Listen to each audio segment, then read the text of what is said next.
So today we are discussing the E2 mechanism. E2 mechanism हम देख रहे हैं. E2 मतलब आपको पता होना चाहिए. E2 मतलब इट्स अ बायोमोलिकुलर एलिमिनेशन. तो बायोमोलिकुलर एलिमिनेशन में आपको सिचुएशंस पता होनी चाहिए किन सिचुएशंस में होता है. तो यहाँ आपको दिख रहा है strong base is available, that is sodium methoxide. Similarly यहाँ अगर देखेंगे तो हाई टेम्परेचर आपको गिवन है, साथ में एक ऐसा अल्कलाइड है जिसके अंदर गुड लिविंग ग्रुप है और ये 2 डिग्री का मॉलिक्यूल है. तो E2 के अंदर आपको करना ये होता है बेसिकली एलिमिनेशन अल्फा से लिविंग ग्रुप को करना होता है. This is called to be our alpha carbon, जहाँ पर हेलोजन लगा हुआ है. इसका एडजेसेंट वाला आपको बीटा कहलाएगा. बीटा से आपको H को निकालना है और दूसरा बीटा और अवेलेबल है यहाँ पर. यहाँ से भी H निकल सकता है. तो यहाँ से आपको E2 एलिमिनेशन के बाद आपको 2 प्रोडक्ट बनते हुए दिखेंगे. either you will get this product or you will get this product. अब पहले मैं आपको बता रहा हूँ ये प्रोडक्ट बना कैसे है. तो यहाँ अगर E2 इसका आप करवाएंगे तो इस तरह आपको E2 होता हुआ दिखेगा.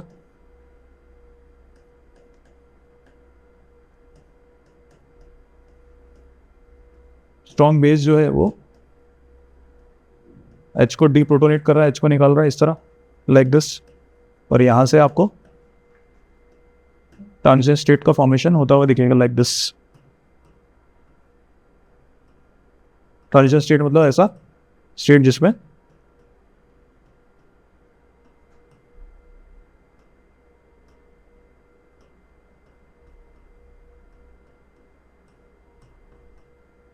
बॉन्ड ब्रेकिंग और बॉन्ड मेकिंग दोनों होता हुआ दिखेगा एक साथ लाइक दिस.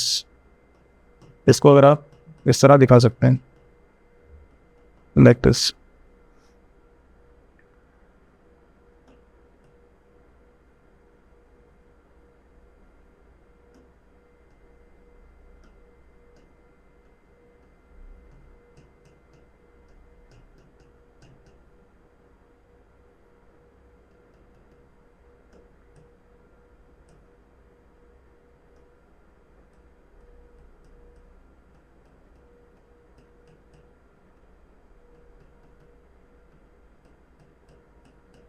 ये आपका ट्रांजिशन स्टेट बन चुका है इसका. फाइनली Br यहाँ से एलिमिनेट होता हुआ दिखेगा. This is called to be a fast step like this. और यहाँ से आपका लिविंग ग्रुप बाहर हो गया है और यहाँ से आपका PTOH बाहर हो गया है लाइक दिस. और ये आपका प्रोडक्ट है. अब इसमें दूसरा प्रोडक्ट भी बन रहा है, तो इसमें हम कैसे मेजर वन डिसाइड करेंगे वो आपको देखना पड़ेगा प्रोडक्ट की स्टेबिलिटी. तो यहाँ जब आप प्रोडक्ट की स्टेबिलिटी देखेंगे तो इसमें आपको अल्फ़ा ज़्यादा दिखेंगे, रिलेटिवली इसमें अल्फ़ा आपको कम दिखेंगे. अगर काउंट करें तो यहाँ 1 अल्फ़ा दिख रहा है आपको इस वाले प्रोडक्ट को, और इसमें अगर काउंट करेंगे तो आपको दिख रहा है यहाँ 8 अल्फ़ा. तो 8 अल्फ़ा के हिसाब से आप इसे मोर स्टेबल बोलेंगे, इसे लेस स्टेबल बोलेंगे.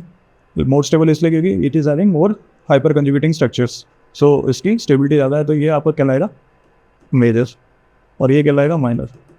अब इस क्वेश्चन में आपसे मेजर पूछा था, तो इस हिसाब से आपका आंसर जो होगा वो होगा first choice in the single choice category as well as in multiple choice category also. तो इस तरह आपको E2 करवाना है. E2 के अंदर एक चीज़ और ध्यान रखनी होती है, लिविंग ग्रुप और हाइड्रोजन जो है वो एक दूसरे के एंटी पोजिशन पे होना चाहिए. अगला क्वेश्चन उसी कॉन्सेप्ट को डेमोन्स्ट्रेट करेगा लाइक दिस. तो यहाँ भी आपको इस क्वेश्चन में मेजर प्रोडक्ट निकालना है. स्ट्रॉन्ग बेस गिवन है, सोडियम मेथॉक्साइड, हाई टेम्परेचर है और ऐसा लिविंग ग्रुप जिसमें आपका गुड लिविंग ग्रुप है Cl. तो this is called to be your alpha carbon, this is called to be your beta, this is called to be beta, beta adjacent to the alpha.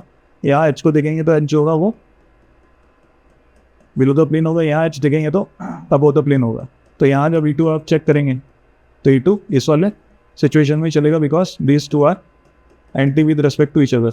और यहाँ अगर देखेंगे तो यहाँ आपका एंटी पोजिशन अवेलेबल नहीं है, एंटी पोजीशन या एंटी सिचुएशन अवेलेबल नहीं है, इसलिए आप यहाँ पर E2 नहीं करा सकते. तो आपको इस हिसाब से प्रोडक्ट आप चेक करेंगे इसमें तो आपको प्रोडक्ट ये बनता हुआ दिखेगा लाइक दिस. और यहाँ आपका CH3 as it is ethyl अपना हाइब्रिड स्टेट चेंज करता हुआ दिखेगा फ्रॉम sp3 टू sp2. इसका भी अगर मैकेनिस्टिकली हम देखें तो किस तरह H डीप्रोटोनेट हो रहा है उसको अगर देखें हम, H किस तरह निकल रहा है उसको हम चेक करें, तो यहाँ आपको इस तरह H निकलता हुआ दिखेगा, लाइक दिस। स्ट्रॉन्ग बेस आपने ले रखा है ATU माइनस, तो यहाँ से H को ये इस तरह